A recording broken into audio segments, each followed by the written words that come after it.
علی بھائی اگلا سوال ہے، مجھے اکیلے نماز پڑھنے کے دوران اکثر اوقات خواہ کے خیالات اور وسوسے آتے ہیں، جس کی وجہ سے میں نماز میں بھول جاتا ہوں، لیکن آخر میں سجدہ سہو بھی کر لیتا ہوں تاکہ نماز کی کمی کا ازالہ ہو جائے، مگر اب مجھے کہیں سے یہ بات معلوم ہوئی ہے کہ ہر غلطی کا ازالہ سجدہ سہو کرنے سے پورا نہیں ہوتا، بلکہ بعض غلطیوں کے باعث تو نماز بھی دوبارہ پڑھنی ضروری ہو جاتی ہے۔ پلیز میری رہنمائی فرما دیں کہ کن کن غلطیوں پر مجھے سجدہ سہو کرنا ضروری ہے۔ دیکھیں جی، اللہ کا شکر ہے کہ آپ کو یہ بات پتہ چل گئی ہے۔ اکثر مسلمانوں کو تو یہ پتہ ہی نہیں ہے۔ آپ کئی بوڑھوں سے ملے نا جو بھول جاتے ہیں نماز، تو وہ کہتے ہیں میں تے ہر نماز دے اینڈ تے 2 سجدے کر لینا کہ چلو نماز پوری ہو جائے گی۔ نہ، اس طرح نہیں ہوگا۔ سجدہ سہو صرف ان غلطیوں کا ازالہ ہے جو چھوٹی غلطی ہیں۔ بڑی غلطیوں کا ازالہ نماز ہی دوبارہ پڑھنی۔ اگر کسی نے 4 فرض کی بجائے 2 پڑھ لیے ظہر کے یا 3 پڑھ لیے تو سجدہ سہو سے اس کی کمپنسیشن نہیں ہوگی۔ ہر رکعت کے اندر 2 سجدے کرنا فرض ہے۔ کوئی شخص بھول گیا تو سجدہ سہو سے اس کی کمپنسیشن نہیں ہوگی۔ سجدہ سہو تو چند ایک غلطی ہیں جن کی کمپنسیشن ہے، باقی جو بڑی غلطیاں ہیں ان میں نماز ہی دوبارہ پڑھنی ہوگی، یا جو آپ نے غلطی کی ہے آپ نے اس کی ریمیڈی کرنی ہوگی۔ یہ نہیں کہ جی میں اگر ہی 2 سجدے کر لینا۔ اور یہ جو کہتے ہیں نا خیالات آتے ہیں، خیالات بھی اس لیے آتے ہیں میرے بھائی، نہ نماز کا ترجمہ کسی کو آتا ہے تو ظاہر ہے جب آپ ایک ایسی زبان پڑھ رہے ہیں اور بول رہے ہیں جس کا آپ کو مطلب ہی نہیں پتا، تو پھر آپ کی اس کی طرف توجہ کیا ہوگی؟ یہ تو اسی طریقے سے کہ آپ روٹی کھاتے ہوئے ٹی وی دیکھ رہے ہیں، نہ روٹی صحیح طریقے سے کھا رہے ہوتے ہیں نہ ٹی وی صحیح طریقے سے دیکھ رہے ہوتے ہیں، دونوں کام پیرلل میں چل رہے ہوتے ہیں۔ اور دماغ اللہ نے ایک ایسی چیز بنائی ہے جو رکتی نہیں ہے۔ البتہ ایک چیز ہے کہ دماغ ایک وقت میں 2 چیزوں کو چلا سکتا ہے، تیسری چیز میں کنفیوز ہو جاتا ہے۔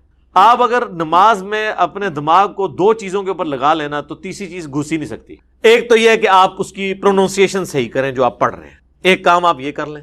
دوسرا یہ ہے کہ آپ اس کے ترجمے کے اوپر توجہ کریں کہ میں کیا پڑھ رہا ہوں۔ اچھا، اس میں بھی میں نے نا ایک چیز تجربہ کیا ہے کہ آپ جو پڑھ رہے ہیں نا، آپ یہ تصور رکھیں کہ آپ کہیں سے دیکھ کے پڑھ رہے ہیں، اپنے خیال میں اسے لکھا ہوا پائیں۔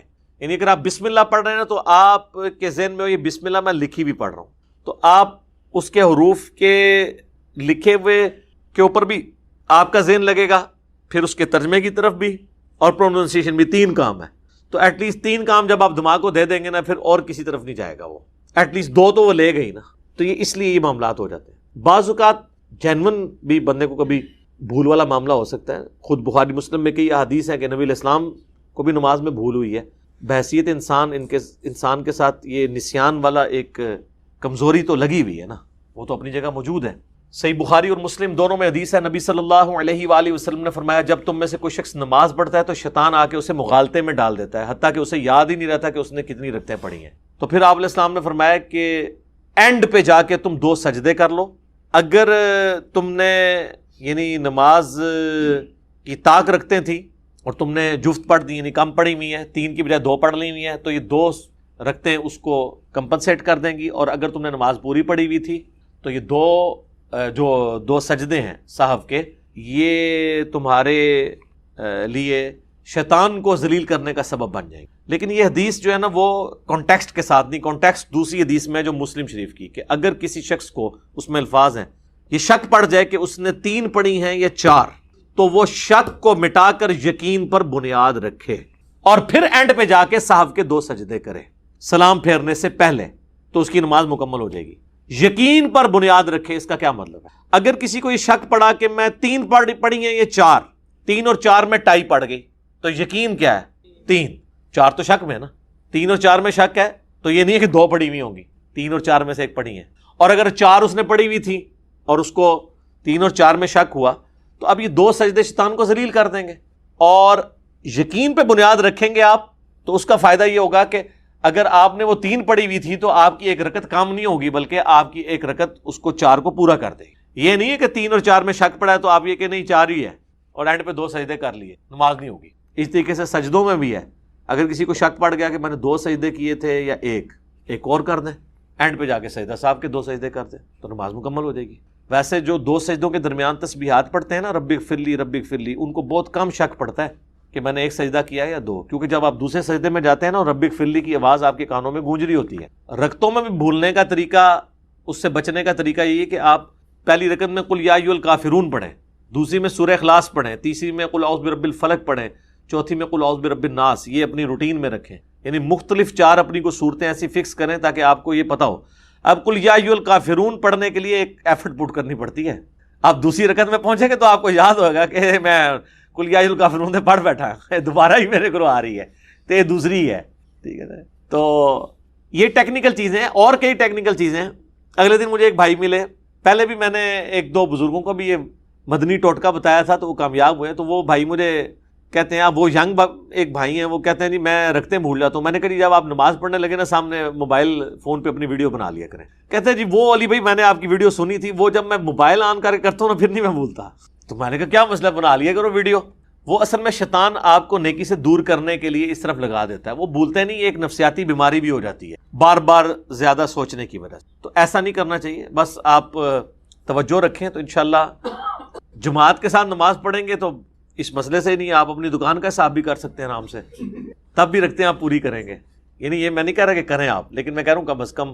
اسی لیے دیکھیں شریعت نے خشوع اور خضوع کو نماز کا حصہ نہیں قرار دیا، صرف ظاہری نماز کو کے اندر فرائض کی بات کی ہے۔ خشوع خضوع اگر ہوتی تو پھر تو آپ کو 10 دفعہ نماز پڑھنی پڑتی۔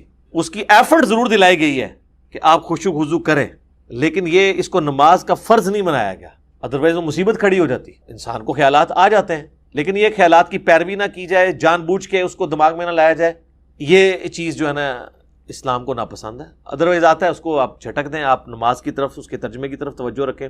بخاری مسلم میں ایک حدیث ہے کہ نبی علیہ السلام نے ایک دفعہ زور کی 2 رکعتیں پڑھا دی اور آپ مسجد سے بھی نکل گئے، کسی صحابی نے عرض نہیں کی، ایک صحابی نے کہا یا رسول اللہ کیا نماز کم ہو گئی ہے یا آپ بھول گئے ہیں؟ تو آپ نے فرمایا نہ نماز کم ہوئی ہے نہ میں بھولا ہوں۔ تو ان کا یا رسول اللہ آپ نے تو 2 فرض پڑھائے ہیں زور کے۔ تو آپ نے باقی صحابہ سے پوچھا یہ ٹھیک کہہ رہا ہے؟ ان کا یا رسول اللہ ٹھیک کہہ رہا ہے۔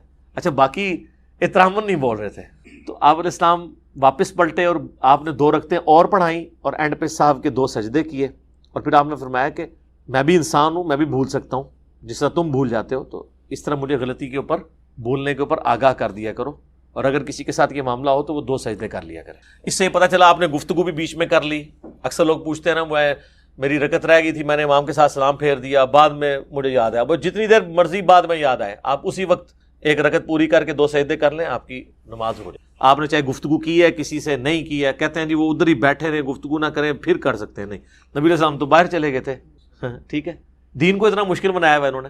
اس طریقے سے بخاری مسلم میں ایک حدیث ہے نبی علیہ السلام نے زور کی ایک دفعہ 5 رکعتیں پڑھا دی، سلام پھیرا تو صحابہ نے کہا یا رسول اللہ آپ نے 5 پڑھا دی ہیں، تو آپ نے اسی وقت 2 سجدے کیے، اور پھر آپ نے فرمایا کہ میں بھی ایک انسان ہوں، بھول جاؤں تو تم یاد کروا دیا کرو، اور جب کبھی تمہارے ساتھ یہ معاملہ ہو تو اینڈ پہ 2 سجدے کر لیے۔ اچھا یہ جو آپ بار بار کہہ رہے ہیں میں بھی انسان ہوں، میں بھول جاتا ہوں، اور پچھلی حدیث میں آپ نے سنا نبی علیہ السلام نے کیا فرمایا کہ نہ نماز کم ہوئی ہے نہ میں بھولا ہوں، یعنی حضور اتنے کانفیڈنٹ تھے کہ میں نے 4 ہی پڑھائی ہیں۔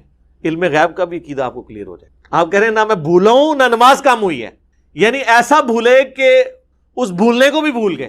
بخاری مسلم میں ایک حدیث ہے نبی علیہ السلام مسجد میں تشریف لائے، فوراً چلے گئے، فجر کے وقت آئے، پھر تھوڑی دیر بعد آئے تو آپ کے مبارک بالوں سے پانی ٹپک رہا تھا۔ آپ فرمایا کہ مجھ پہ غسل فرض تھا، میں بھول گیا، تو غسل جنابت کر کے۔ تو یہ ساری چیزیں امت کی تعلیم کے لیے ہوا کرتی تھی تاکہ امت سیکھے۔ تو یہ بخاری مسلم کی جتنی احادیث میں نے بیان کی، اس کی روشنی میں آپ کو یہ پتہ چل گیا کہ سجدہ صاحب جو ہے وہ کمپنسیشن اس صورت میں ہوگا جب آپ نے کوئی بڑی غلطی نہیں کی ہے، اور اگر بڑی غلطی کی کمپنسیشن کر لی پھر اینڈ پہ 2 سجدے کیے پھر تو نماز ہو جائے گی، یعنی 3 یا 4 میں سے رکعتوں میں ہوا تو۔ اور اگر آپ نے کمپنسیشن نہیں کی ہے، 3-4 میں شک پڑا اور آپ نے کہا نہیں 4 ہی پڑھی ہیں، اینڈ پہ 2 سجدے کیے، نماز نہیں ہوگی، یہ ذہن میں رکھیے گا۔ آپ نے کمپنسیشن اسی نماز کے اندر اس کی کرنی ہے۔ ایک شخص دوسری رکعت میں پہنچا اور اسے یاد آیا یار میں نے پہلی رکعت میں پتہ نہیں 1 سجدہ کیا یا 2، یہ تو خیر ویسے ہی خیال ایسا ہے کہ اس کو اٹھا کے پرے پھینکنا چاہیے، دوسری رکعت میں جا کے تو نہیں کسی کو خیال آنا، ٹھیک ہے۔ آپ کسی امام مسجد سے بھی پوچھیں نا کہ 3 دن پہلے عشاء کے پہلی رکعت میں تو نے کیا پڑھا تھا دوسری میں، تو اس کو نہیں یاد ہوگا۔ ایون اگر آپ سے پوچھا جائے آپ نے پرسوں جو ہے وہ دوپہر کے کھانے میں کیا کھایا تھا تو نہیں یاد رہتا۔ اب دوسری رکعت میں جا کے اگر شیطان لچ تل رہا ہے کہ پہلی رکعت میں تو نے 2 کیے یا 1، تو لچ ہی تلا ہے نا اس نے۔ تو اگر آپ کو بہت وہم ہے تو پھر آپ دوسری رکعت میں 3 سجدے کر لیں، تو وہ اس پہلی 1 رکعت کا 1 سجدہ پورا ہو جائے۔ اب سجدہ صاحب کریں گے تو آپ کی کمپنسیشن، یہ میں آپ کو ڈاکٹرن سمجھا رہا ہوں۔ مشکات میں آپ کو پہلی جلد میں سجدہ صاحب کا چیپٹر ملے گا، اس میں آپ کو یہ ساری حدیثیں مل جائیں گی، اور سجدہ صاحب کے وہ 4 طریقے بھی پتہ چل جائیں گے جو سنت سے ثابت ہیں۔ بخاری مسلم میں یہ کہ نبی علیہ السلام نے سلام پھیرنے سے پہلے 2 سجدے کیے، یعنی تشہد پورا کیا، 2 سجدے کیے، پھر دائیں بائیں سلام پھیر دیے۔ یہ سجدہ صاحب کا ایک طریقہ ہو گیا۔ بخاری مسلم میں ایک اور طریقہ ہے کہ نبی علیہ السلام نے دونوں طرف سلام پھیرا، اس کے بعد 2 سجدے کیے، پھر دوبارہ سلام نہیں پھیرا، 2 سنت طریقے. تیسرا آپ علیہ السلام نے دونوں طرف سلام پھیرا, پھر 2 سجدے کیے, پھر بیٹھے, تشہد نہیں پڑھا, تشہد ان میں سے کسی میں دوبارہ نہیں پڑھا, اور پھر 2 طرف سلام پھیر دیا. 3 طریقے. چوتھا طریقہ ابو داؤد اور ترمذی کے اندر آتا ہے, ترمذی میں اور المستدرک للحاکم کے اندر, کہ نبی علیہ السلام نے 2 سجدے کیے تشہد پڑھنے کے بعد, اس کے بعد آپ دوبارہ بیٹھے, پھر پورا تشہد پڑھا, اور پھر 2 طرف سلام پھیر. یہ 4 سنت طریقے ہیں سجدہ صاحب کے. ایک 5واں طریقہ بھی ہے جو حنفی کرتے ہیں, وہ صحابہ کرام سے یا نبی علیہ السلام سے ثابت نہیں ہے, اور وہ بھی حنفی پورا عمل نہیں کرتے. المصنف ابن ابی شیبہ میں موجود ہے. ابراہیم نخعی کہتے ہیں کہ سجدہ صاحب کا بھی ایک سلام ہے دائیں طرف, اور نماز جنازہ میں بھی ایک طرف سلام ہے. حنفی تو 2 طرف سلام پھیرتے ہیں, آدھی روایت پہ عمل کرتے ہیں. تو سجدہ صاحب میں یعنی عبدہ و رسولہ تک پڑھ کے یا دروشی پڑھ کے ایک طرف سلام پھیر کے پھر 2 سجدے کرنا, وہ جو سلام ہوتا ہے نا, وہ سجدہ صاحب کا سلام ہوتا ہے جو سینٹر میں پھیرا جاتا ہے. وہ خروج بالصنعی ہی نہیں ہوتا کہ جس سے آپ نماز سے نکلتے ہیں. آخری سلام جو ہے نا وہ نماز کا ہوتا ہے. یہ بیچ میں آپ جو ایک طرف سلام پھیر کے 2 سجدے کرتے ہیں نا, وہ سہو کے 2 سجدوں کا سلام ہوتا ہے. پھر آپ جو تشہد پوری پڑھ کے اینڈ پہ جو سلام پھیرتے ہیں نا, جس کے بعد آپ نماز سے نکلتے ہیں, وہ والا نماز والا سلام ہوتا ہے, جو اپنی پوری انٹینشن سے, اگر بھول کے بھی کسی نے سلام پھیرا ہے, ابھی اس کی رکھتے رہتی تھی, تو وہ نماز سے نکلنے کا سلام نہیں ہوگا. یہ نہیں ہے کہ اب وہ انٹینشن سے تو پھیرے نہیں ہے, سلام پھیر بھی دیا, گپے بھی مار دی, پھر یاد آیا, اس کے بعد سنتے ہیں وتر بھی پڑھ لیے, پھر یاد آیا نہیں یار میری تو امام کے پیچھے عشاء کی 1 رکعت رہ گئی تھی یار, میں نے تو امام کے ساتھ سلام پھیر دیا, بس اس وقت یاد آیا, پھر آپ 1 رکعت پڑھیں, سجدہ صاحب اینڈ پہ کریں, نماز ہو جائے گی. ایون بیچ میں وضو بھی ٹوٹ گیا ہوا ہے, کوئی مسئلہ نہیں ہے. تو سجدہ صاحب کے میں نے آپ کو 5 طریقے بھی بتا دیے, اور یہ بھی بتا دیا کہ سجدہ صاحب کی ڈاکٹرن کیا ہے, کہ 2 سجدے نکالنے لیکن یقین پہ بنیاد رکھنے کے بعد. اب یہاں پہ میں آپ کو چند ایک مواقع بتا دیتا ہوں جن کے اوپر سجدہ صاحب آپ کریں گے, لیکن وہ اسی اصول کے ساتھ کہ آپ نے اصول اپنا قائم رکھنا ہے کہ یقین کے اوپر بنیاد رکھنا. جو بخاری مسلم کی احادیث کی روشنی میں جو میں نے یعنی تفکر کیا نا, مجھے 8 مواقع ایسے ملے ہیں جن کے اندر سجدہ صاحب آپ نے کرنا ہے, اور 5 مواقع ایسے ہیں جن میں سجدہ صاحب نہیں کرنا. وہ کوئی غلطی ہے ہی نہیں ہے جس کو عوام غلطی سمجھتی ہے, حالانکہ وہ غلطی نہیں ہے.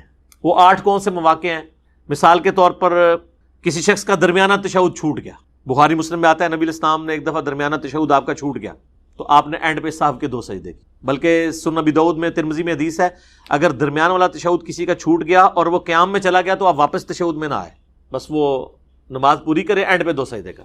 حنفی کہتے ہیں واپس آیا تو نماز ٹوٹ جائے گی, یہ کوئی نہیں حدیث. نماز نہیں ٹوٹتی, نماز بڑی مضبوط شے ہے. وہ کہتے ہیں اس لیے کہ وہ فرض کو چھوڑ کے دوبارہ واجب کی طرف آیا. سر وہ فرض کو چھوڑ کے واجب کی طرف نہیں آیا, وہ چھوٹے ہوئے واجب کو پکڑنے کے لیے آیا. فرض میں دوبارہ واپس آئے گا, صبر کرو, یہ نہیں ہے کہ تو ناس جائے گا. تیسری رکعت فرض ہی واپس آئے گا. وہ فرض تو اس کا ابھی اس پہ فرض ہوا ہی نہیں تھا, تو وہ پہلے کھڑا ہو گیا تھا تو وہ واپس آیا ہے. ہاں یہ ہے کہ نبی علیہ السلام نے اس سے منع کیا ہے, لیکن آپ نے یہ نہیں فرمایا کہ اگر کوئی کر لے گا. اسی لیے جب کبھی نماز پڑھا رہے ہو نا, تو آپ اگر درمیانی سٹیج میں ہو نا اور آپ کو احساس ہو جائے تو واپس آ جائے, لیکن آپ بالکل کھڑے ہو گئے واپس نہ آئے. لیکن یہاں پہ کیا ہوتا ہے, وہ کھڑا بھی ہو جائے نا, مقتدی پیچھے سے زور لگا رہے ہوتے, سبحان اللہ اللہ اکبر کہہ کے واپس ہی آ جائے گی. تو جن کو یہ مسائل پتا ہوتے ہیں نا, وہ واپس نہیں آتے. ان کو پتا ہے کہ یار اب سجدہ صاحب تو ویسے ہی کرنا ہے, تو چلو ایک تشہد بچ گئی ہے تو بچی رہے ربو, دوبارہ کہ اینو بھی کران گے. سجدہ صاحب تو پھر بھی کرنا ہے, اگر کسی نے تشہد پڑھ بھی لی نا, پھر بھی سجدہ صاحب دوبارہ اس کو کرنا پڑے گا. مسئلہ 92 میرا ڈیٹیل کے ساتھ ریکارڈڈ ہے سجدہ صاحب کے اوپر, آلموسٹ یہ ساری باتیں میں نے اس میں بھی ڈسکس کی تھی. تو اگر درمیان والا تشہد رہ گیا آپ کا, تو آپ سجدہ صاحب کریں گے تو آپ کی نماز ہو جائے گی. اسی طریقے سے رکعتوں کی تعداد میں شک ہو گیا, دوسرا موقع ایسا ہو سکتا ہے, اور رکعتوں کی تعداد میں شک ہے تو آپ کم کی طرف جائیں. 3 اور 4 میں شک ہے آپ کے, میں نے 3 ہی پڑھی ہیں, تو 3 تو پڑھی ہی ہوں گی, اور آپ ایک اور رکعت پڑھیں اس کو پورا کرنے کے لیے, اور اینڈ پہ صاحب کے 2 سجدے کریں تو آپ کی نماز ہو جائے گی. تیسرا موقع کہ آپ نے نماز جو ہے وہ رکعتیں کم پڑھی اور بعد میں پتہ چلا کہ یار وہ تو میں تو امام کے ساتھ دوسری رکعت میں ملا تھا اور میری ایک رکعت تو رہتی تھی, میں تو ساتھ اسلام پھیر دیے. کوئی مسئلہ نہیں, آپ بعد میں جا کے ایون سنتے بھی پڑھ چکے ہیں, وضو بھی ٹوٹ گیا, دوبارہ وضو کریں اور ایک رکعت جو رہ گئی تھی وہ پڑھیں اور سجدہ صاحب کے 2 سجدے نکال لیں تو آپ کی نماز درست ہو جائے گی. اسی طریقے سے کسی کو خیال آیا کہ یار میں نے تو زیادہ رکعتیں پڑھ لی ہیں, یہ ویسے بہت کم ہوگا, لیکن ظاہر ایک آپشن تو موجود ہے کہ ایک بندے نے مغرب کی 3 کی بجائے 4 رکعتیں پڑھ لی, تو سجدہ صاحب کر لیں, اس کی نماز درست ہے. اسی طریقے سے 5واں ایک آپشن ہو سکتا ہے, سجدوں کی تعداد بھول گئے, خطرہ پڑ گیا, 1 کیا یا 2, تو آپ سمجھے میں نے 1 ہی کیا, ایک اور کر لیں. ویسے ربک فرلی اگر 2 سجدوں کے درمیان پڑھیں گے نا, اور ایون یہ فقہ حنفی میں بار شریعت میں بھی یہ وظیفہ لکھا ہوا ہے, لیکن حنفیوں کو پتہ ہی نہیں ہے. اگر یہ ان کو پتہ ہوتا جلسے میں یہ پڑھنا, تو وہ کبھی بھی دوسرا سجدہ نہ بھولتے. تو آپ سجدہ صاحب کر لیں. چھٹا ایک موقع ہے کہ سرن نماز تھی، آپ نے اونچی آواز سے قرات شروع کر دی. یہ ہو جاتا ہے بعض اوقات کہ زور میں شروع کر دی اونچی آواز میں، تو پیچھے سے لوگ لقمہ دیتے ہیں. اچھا لقمہ دینے کا بھی طریقہ ہے، اس پہ میرا یوٹیوب پہ کلپ ہے، بخاری مسلم میں حدیث ہے کہ مرد سبحان اللہ کہہ کے لقمہ دیں گے اور عورتیں تصفیق کر کے ہاتھ پہ ہاتھ مار کے، کیونکہ عورت کی آواز کا بھی پڑھ. اور سبحان اللہ کہنا ہے، اللہ اکبر نہیں کہنا. سبحان اللہ کا مطلب ہے کہ اللہ پاک ہے، تو نے غلطی کی ہے، اللہ پاک ہے، اللہ نہیں غلطی کر. اور اللہ اکبر سے اس بیچارے کو کیا پتہ چلے گا کہ پیچھے آ کے کسی نے نماز نیت کی ہے یا مجھے کہہ رہی ہے. سبحان اللہ سے اس کو پتہ چل جائے گا اچھا یار یہ غلطی. تو سرن نماز کو جہرن پڑھ دیا، جہرن کو سرن پڑھا، تھوڑا بہت پڑھا گیا تو خیر ہے، لیکن اگر ذرا لمبا پڑھ لیا تو پھر وہ سجدہ صاف کرے. بخاری مسلم میں آتا ہے کہ نبی علیہ السلام بعض اوقات زور اور اثر میں بھی چاند ایک آیات ہمیں بلند آواز سے سنا دیتے تھے تاکہ ہمیں پتہ چل جائے کہ آپ کون سی صورت پڑھ رہے ہیں، تعلیم کے لیے. اسی طریقے سے کسی نے رکوع اور سجدے میں قرآن پڑھ لیا، دعا کے علاوہ قرآنی دعائیں پڑھ سکتے ہیں، لیکن صحیح مسلم میں حدیث ہے کہ نبی علیہ السلام نے رکوع میں اور سجدے میں قرآن پڑھنے سے منع کیا اور فرمایا رکوع اللہ کی عظمت کے لیے ہے اور سجدہ دعاؤں کے لیے ہے، لہٰذا اس میں دعائیں مانگو. اور مسلم شریف میں حدیث ہے تم سجدے میں اپنے رب کے سب سے زیادہ قریب ہوتے ہو، لہٰذا اپنے رب سے خوب دعائیں مانگا کرو. اس لیے بخاری مسلم میں آتا ہے نبی علیہ السلام رکوع اور سجدے میں پڑھتے تھے سبحانک اللہم ربنا وبحمدک اللہم اغفر لی. اللہ کی حمد بھی ہے اور دعائے مغفرت بھی ہے اس کے. مسلم شریف میں آتا ہے سبوح قدوس رب الملائکۃ والروح. مسلم شریف میں ایک اور حدیث ہے رکوع میں آپ پڑھتے تھے سبحان ربی العظیم اور سجدے میں سبحان ربی الاعلی. اور ابو داؤد اور ترمذی میں حدیث ہے نبی علیہ السلام حکم دیتے تھے کہ رکوع میں پڑھو سبحان ربی العظیم اور سبحان ربی الاعلی سجدے میں، اور کم از کم 3 دفعہ. المصنف ابن ابی شیبہ میں آتا ہے کہ 3 دفعہ. ابن ماجہ میں بھی ایک کمزور روایت ہے لیکن اس کو سپورٹیو ہے کہ کم از کم 3 تسبیحات آپ نے پڑھنی ہے، چاہے سبحان ربی العظیم 3 دفعہ پڑھ لیں یا ایک دفعہ سبحان ربی العظیم، ایک دفعہ سبوح قدوس رب الملائکۃ والروح، ایک دفعہ سبحانک اللہم ربنا وبحمدک اللہم اغفر لی. تو 3 تسبیحات پوری ہو جائیں گی. یہ کم سے کم ہے، زیادہ تو آپ جتنی مرضی پڑھیں. سنن نسائی میں آتا ہے ابو داؤد میں کہ انس بن مالک کہتے ہیں ہم حضور کے پیچھے 10 دفعہ بھی تسبیحات شمار کر لیا کرتے تھے. طاق کی بھی کوئی شرط نہیں ہے، 10 تو ایون ہوتا ہے. تو اگر رکوع اور سجدے میں ادر دین دعاؤں کے آپ نے قرآن کی تلاوت کی تو سجدہ صاحب واجب ہو جائے گا. اس طریقے سے اگر پہلی 2 رکعتوں کے اندر سورت ملانا بھول گئے سورہ فاتحہ کے بعد تو سجدہ صاحب پھر آپ پہ واجب ہو. آخری 2 میں بھول گئے تو خیر ہے، ایون سنت کی بھی. ویسے ہمارے ہاں تو ہے نا کہ فرض میں نہیں پڑھنی، سنت میں بھی آخری 2 رکعتوں میں کوئی بھول گیا تو کوئی مسئلہ نہیں، سجدہ صاحب نہیں ہو. اور اگر کوئی پڑھ لیتا ہے فرض میں بھی تو افضل ہے. بخاری مسلم میں حدیث ہے نبی علیہ السلام زور اثر کی بھی آخری رکعتوں میں سورت ملاتے تھے اور چاند ایک الفاظ اونچی آواز میں سنا بھی دیتے تھے. یہ جو پبلک میں مشہور ہے سجدہ صاحب واجب ہو جاتا ہے، یہ غلط ہے. اب وہ 5 مواقع جن میں پبلک میں مشہور ہے، ایک تو بہت مشہور کہ جی اگر کسی نے درمیان والے تشہد میں دروشی پڑھ لیا کہ سجدہ صاحب واجب ہو گیا. کیوں؟ کہتے ہیں وہ قیام سے لیٹ ہو گیا. قیام سے لیٹ ہو گیا، کھیلنے تو نہیں چلا گیا تھا، اللہ کا ذکر کر رہا ہے اور دروشی بھی پڑھ رہا ہے. ویسے تو کہتے ہیں ہم جی درود والے ہیں، ہم بارود والے نہیں ہیں. ایتھے درود تانوں چوب گیا، اور حالانکہ یہ سنت ہے. صحیح مسلم میں حدیث ہے اما عائشہ کہتی ہیں کہ نبی علیہ السلام اکٹھی 9 رکعت وتر پڑھا کرتے تھے جس میں صرف 8ویں رکعت میں بیٹھتے تھے، باقی ہر رکعت میں آپ کھڑے ہو جاتے تھے. اور 8ویں رکعت میں بیٹھ کے آپ تشہد پڑھتے، اس کے بعد دروشی پڑھتے، دعائیں مانگتے، اور پھر آپ 9ویں رکعت کے لیے کھڑے ہوتے اور اس میں پھر آپ دعائے قنوت کر کے 9ویں رکعت کا تشہد پڑھ کے تو آپ پورا وہ اینڈ تک سلام پھیرتے. تو اس میں وطر میں نبی علیہ السلام نے درمیانی تشہد کے اندر پورا دروشی وہ پڑھا. اور حنفیوں کے نزدیک وطر واجب ہے، ان میں وطر میں بھی کوئی پڑھ لے تو سجدہ صاحب واجب ہو جاتا ہے. تو نبی علیہ السلام تو پڑھتے تھے. ہاں مسند احمد میں حدیث ہے کہ عبداللہ ابن مسعود کہتے ہیں اگر درمیان والا تشہد ہو تو تم عبدو و رسولو کے بعد کھڑے ہو جاؤ. یعنی یہ آپشن ہے، چاہے دروشی پڑھ کے کھڑے ہو یا بغیر دروشی کے، لیکن دروشی پڑھنے سے سجدہ صاحب واجب نہیں ہوتا. اور اس پہ فقہ حنفی والوں نے ایک خواب امام حنیفہ کا مشہور کیا ہوا ہے. میرا ایک یوٹیوب پہ کلپ بھی ہے فقہ حنفی کی انجینئرنگ. وہ کہتے ہیں امام حنیفہ کو نبی علیہ السلام کی خواب میں زیارت ہوئی. امام حنیفہ سے معذرت ان بیچاروں کو پتہ بھی نہیں ہوگا. کہتے ہیں نبی علیہ السلام نے کہا تو نے سجدہ صاحب واجب کر دیا جو دروشی دوسری رکعت میں پڑھ لے میرے ماننے والوں پر. تو انہوں نے کہا یا رسول اللہ اس لیے کہ وہ غافل ہو کے پڑھ رہا ہے. تو نبی علیہ السلام مسکرائے اور آپ خوش ہوئے. واہ جی واہ، کڈی بڑی کہانی کرائی جائے. نبی علیہ السلام سے زیادہ ذہین شخص کوئی تھا؟ آپ یہ کہانی مجھے نہیں کرا سکتے، نبی علیہ السلام کو کہانی کروائی ہے آپ نے. سب جھوٹ ہے، کوئی امام حنیفہ نے خواب نہیں دیکھا. اگلی بات یہ تھی کہ نبی علیہ السلام یہ پوچھتے کہ بھئی اگر کوئی جان بوجھ کے پڑھے بڑے شوق سے محبت کے ساتھ یہ کہتے ہوئے کہ ہم درود والے ہیں بارود والے نہیں ہیں، پھر تو کیا کہتا ہے؟ تو پھر فقہ حنفی یہ کہتی ہے کہ جس کام سے سجدہ صاحب واجب ہوتا ہے نا، اگر آپ وہ جان بوجھ کے کریں تو نماز واجب الاعادہ مکروہ تحریمی ہو جاتی ہے، دوبارہ پڑھنی ضروری ہو جاتی ہے. تو پھر امام حنیفہ یہ کہتے ہیں کہ یا رسول اللہ اس کی تو نماز ہی نہیں ہوتی. تو پھر حضور نے کہا یار ایک ہی 2 نمبری ہے، کیڑا بھول کے پڑھے تو انہوں تو کہنا غافل ہو کے پڑھے ہے، اور جو جان بوجھ کے پڑھ رہا ہے انہوں کہہ رہے ہیں جان بوجھ کے پڑھے تو نہیں ہوتی.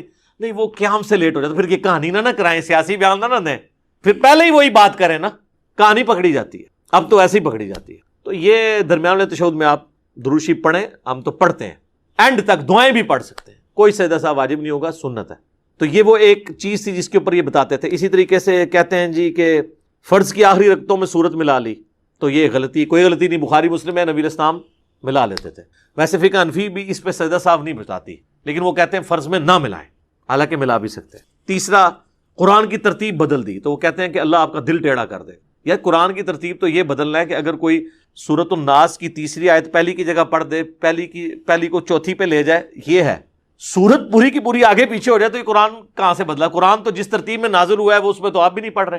سورۃ العلق پہلی سورت ہے جو نازل ہوئی ہے، پھر تو آپ کو ہر فرض نماز میں پہلی رکعت میں سورۃ العلق پڑھنی چاہیے. کوئی بھی اس کے علاوہ پڑھی تو آپ نے ترتیب بدل دی. ویسے یہ فقہ حنفی والے بھی کہتے ہیں ترتیب بدلنے سے گناہگار ہوں گے، نماز ہو جائے گی سجدہ صاحب نہیں. حالانکہ مسلم شریف میں ہے کہ نبی علیہ السلام نے نماز پڑھی تو آپ علیہ السلام نے پہلی رکعت میں سورہ نساء پڑھی اور دوسری میں آل عمران پڑھی. ترتیب بدل دی، شکر ہے بدل دی. اس طرح مسلم شریف میں بھی ایک حدیث ہے کہ آپ نے وہ جو طواف کے بعد 2 نفل پڑھے نا، تو پہلی میں قل هو اللہ، دوسری میں قل یا ایھا الکافرون پڑھی. اب ان بیچاروں نے حدیثیں تو نہیں پڑھی ہوئی نا، انہوں نے تو بس، تو یہ بھی بالکل غلط ہے ان کا کانسیپٹ. اس طرح ایک اور کہتے ہیں جی کہ اگر آپ نے پہلی رکعت میں لمبی سورت پڑھی ہے نا تو دوسری میں اس سے تھوڑی سی چھوٹی ہونی چاہیے، اور وہ کہتے ہیں کہ کم از کم نہ 3 آیات کا فرق ہونا چاہیے. تو سر بخاری مسلم میں حدیث ہے نبی علیہ السلام عید میں اور جمعے میں پہلی رکعت میں پڑھتے تھے سبح اسم ربک الاعلی اور دوسری میں سورۃ الغاشیہ. تو سورۃ الغاشیہ تو بہت بڑی ہے سورہ، سبح اسم ربک الاعلی سے اس کی آیات اس سے کئی زیادہ ہیں، کوئی سجدہ صاحب واجب نہیں ہوتا. اسی طریقے سے تو ہمارے پیر صاحب بھی کھڑے ہو کے پیر ہیں، تو انہوں نے کہا یہ میں جو پیر ہوں نا یہ سنت ہے. ہاں سر میرے تو یہ تو گل آئے گی تو پھر میں سنت دساں گا، ورنہ پوری دنیا کو کہانی مسلمانوں نے یہی کرائی ہوئی ہے کہ کھڑے ہو کے پانی پینا گناہ ہے، کھانا گناہ ہے، کافروں کا طریقہ ہے. ایون اس کو چھوڑ دیں، کرسی میز پہ بیٹھنے کے بارے میں احمد بریلوی صاحب کا فتویٰ ہے کہ یہ انگریزوں کی مشابہت ہے. کرسی میز پہ بیٹھنا، چمچوں سے کھانا، پتہ نہیں یہ مطلب کیا کہاں رہے ہیں یہ لوگ. اچھا تو وہ انہوں نے پھر کہا کہ نہیں یہ تو سنت ہے، اور انہوں نے کہا جی مولا علی بھی کھڑے ہو کے پانی پیا کرتے تھے. بس انہوں نے تو خیر اتنا بتایا، میں آپ کو پوری حدیث بتاتا ہوں. صحیح بخاری میں یہ حدیث موجود ہے کہ مولا علی رضی اللہ تعالیٰ عنہ علیہ السلام جب یعنی امیر المومنین بنے تو ظاہر ہے انہوں نے دارالخلافہ کوفے میں شفٹ کر لیا تھا. تو آپ کی عادت تھی کہ آپ ظہر سے لے کے مغرب تک نا نمازوں کے اوقات کے لیے مصلی پہ آتے تھے، اس کے بعد ممبر پہ چڑھ کے لوگوں کو مسائل سکھایا کرتے تھے دین کے. ایون لوگ تابعین آ کے وضو کا طریقہ بھی سیکھا کرتے تھے، بالکل بیسک چیزیں بھی. تو مولا علی علیہ السلام نے ایک دن یعنی وہ اپنے مسائل ظہر کے بعد بیان کر رہے تھے، اس دوران وضو کر کے بتایا لوگوں کو، وضو کا طریقہ سکھایا، اور اس کے بعد جب وضو کا جو پانی بچ گیا تھا نا اس کو کھڑے ہو کر پیا، اور فرمایا یہ میں نے کھڑے ہو کے پانی اس لیے پیا ہے کیونکہ میں نے کوفے میں لوگوں کو دیکھا ہے کہ وہ کھڑے ہو کے پانی پینے کو معیوب سمجھتے ہیں، جبکہ میں نے نبی صلی اللہ علیہ وآلہ وسلم کو خود کھڑے ہو کے پانی پیتے ہوئے دیکھا ہے. اچھا وہ سر زمزم نہیں تھا، اس میں بھی مولویوں نے نا پخ چھوڑ دی. انہوں نے کہا جی وضو کا بچا ہوا کھڑے ہو کے پی سکتے ہیں، عام حالت میں نہیں پی سکتے. یہ گورے کو جب بتائیں گے نا تو وہ تو آپ کے اوپر ہنسے گا، آپ کا مرید تو چپ کر جائے گا، وہ مجھے کہا یہ کون سا طریقہ ہے بھائی، پانی تو پانی ہے. چلے زمزم کو آپ نے لادا کر لیا، بخاری مسلم میں یہ حدیث موجود ہے کہ نبی علیہ السلام نے زمزم کو کھڑے ہو کے پیا. ہمارے نزدیک تو وہ دلیل بھی کھڑے ہو کے لیے کافی تھی. زمزم بیٹھ کے بھی پی سکتے ہیں، زمزم کھڑے ہو کے بھی، دونوں سنت طریقے ہیں. مولا علی نے اس میں فرمایا کہ تم معیوب سمجھتے ہو کھڑے ہو کے پانی پینے کو، کیٹاگوریکل مینشن کیا. آپ نے یہ نہیں کہا کہ وضو کا بچا ہوا پینے کو، آپ نے کیٹاگوریکل بتایا کہ نبی علیہ السلام نے کھڑے ہو کے پانی پیا ہے. اور اس کی سپورٹ میں ایک اور حدیث ہے ترمذی اور ابو داؤد میں، بڑی رکت انگیز حدیث ہے جی. ایک صحابی کہتے ہیں نبی علیہ السلام میرے گھر تشریف لائے تو میرے گھر میں ایک کونے میں مشکیزہ لٹکا ہوا تھا. پرانے دنوں میں، پرانے زمانے میں مشکیزوں میں نا پانی کا جو آپ کا اس کے دوران سانس آتا ہے تو وہ اندر جا رہا ہے، تو یہ پانی پینے کا طریقہ ذرا بیان اندر کیا ہے، وہ کیا کہہ رہے ہیں گلاس کے اندر، وہ کہہ رہے ہیں جب آپ اس طرح گٹاگٹ پیتے ہیں تو اصل میں وہ آپ کا سانس بھی اندر جا رہا ہے. نہیں اس طرح نہیں ہے، پتہ نہیں ان کو کس نے یہ پڑھا دیا ہے. دیکھیں جی صحیح بخاری اور مسلم میں حدیث ہے نبی علیہ السلام یعنی 3 سانس کے اندر پانی پیا کرتے تھے. پانی کے آغاز میں بسم اللہ الرحمن الرحیم اور اینڈ پہ الحمدللہ. یہ تو سنت تواتر کے ساتھ چل رہی ہے. مسلم شریف کے الفاظ ہیں کہ 3 سانس پانی پینے کے دوران 3 سانس لیا کرتے تھے نبی علیہ السلام. تو وہ یہ ہے کہ آپ یعنی پانی پیا، سانس لیا برتن ہٹا کے، پھر دوسری بار پیا، پھر سانس لیا، پھر تیسری بار پیا، پھر سانس لیا، پھر چوتھی بار پیا. یہ بھی درست ہوگا، یا تیسرا سانس اینڈ پہ لے لیں وہ بھی درست ہوگا. تو یہ سانس والا جو